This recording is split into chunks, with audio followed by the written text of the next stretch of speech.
Hi everyone, welcome to Life Thoughts. Good to be with Hi you there. again. Beautiful day. Mhm. Wow, what great weather. I know. Have you noticed there's a splash of green everywhere now? Mhm. The grass is beautiful and green. Because we had all that Leaves. rain, and now we are having great sunshine. So we're so blessed here to see all the seasons. Mhm. I know we kind of moan a bit in winter, oh it's so cold, but then you got you're waiting for spring to arrive and you start seeing green everywhere and it's kind of cool. Just waiting for more green leaves on the trees. Yeah, I used to ignore all that when I was young. Oh, we all did. You do, it's like you don't even notice there's Too busy leaves. when you're You don't notice there's leaves coming on the trees, what spring, whatever. You got too many other things on your mind. And now as you get older, you can see the flowers coming up. I know, we're waiting for things to happen as we get What older. is it? Wake up and smell the coffee. We've been smelling it for quite a while. Anyway, yeah, we had a great service on Sunday. We were talking about evangelism, about personal evangelism, about reaching people for Christ, entering people's world, and adding value to people. And that's what we're trying to do at our church every single week, with our kids programs and teen programs and ministering to people in this neighborhood. We have a big responsibility to share Jesus, and it's unfortunate. I've been doing some research on this, and they say that 93% of Christians never even tell anyone else about Jesus. I think. Can you imagine that? I think we've done ourselves an injustice in that we title those things like pastor or missionary or whatever, and I'm not called, or evangelist, that's another. I'm not called to that. I'm not this, I'm not that, I'm not the other thing. But actually sharing Jesus is just being who we are to our neighbors and friends and family. Right. Well, that's what it's supposed to be. They might not always use words. Right. Just demonstrate. Share who Jesus, is. sometimes speak. But yeah, you have to still open your mouth. Be kind to people, respectful. I think the word preach is a little bit off-putting.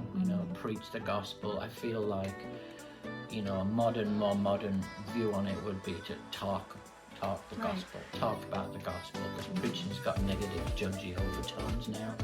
So I feel like, we're just gossiping the gospel in a nice gossipy way. We're supposed to gossip.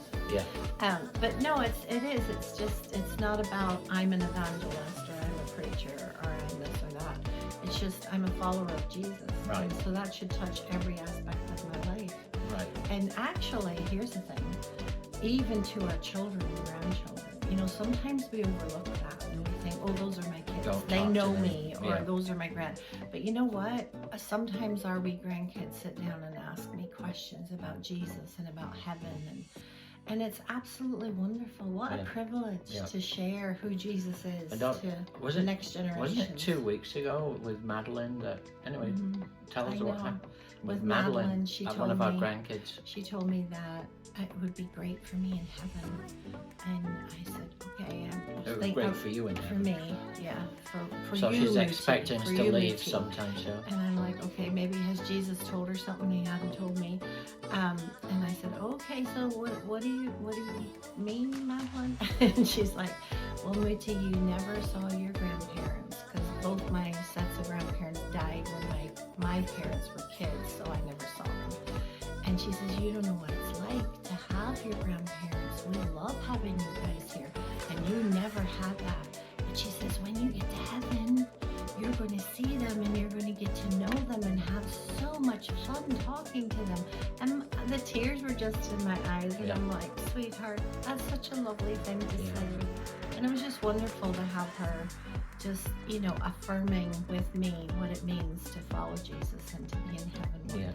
And then she asked Jesus in her heart. Yeah, because she wanted to make sure she'd be there too, so she asked Jesus in her heart. And I don't know, it's just such a wonderful privilege. Yeah, it is.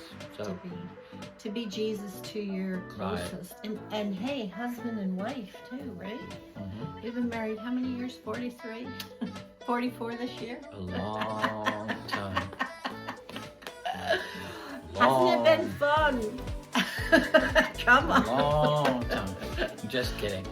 No, but I mean, even, we sometimes overlook those closest relationships. But I mean, if you don't believe I am a Christian and I'm a follower of Jesus, then, I mean, what am I trying to tell other people?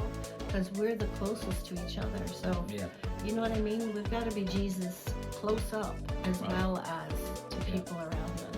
And so, what we want to do is challenge you to pray for someone who you feel God is calling you towards.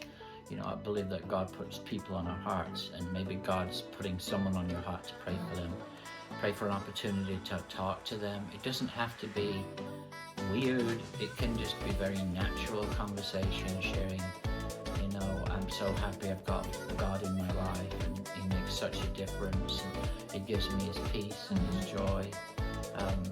You know, some people need the peace that you've Yes. got. In Jesus. People need the joy that you've got. People need the strength that you've got, and so don't be embarrassed or ashamed. As Paul said, I'm not ashamed of the gospel of Jesus Christ. It is the power of God for salvation. Anyway, God bless you. You have a great day, and hopefully we'll see you this weekend at the church. We're continuing this series on evangelism. Yeah.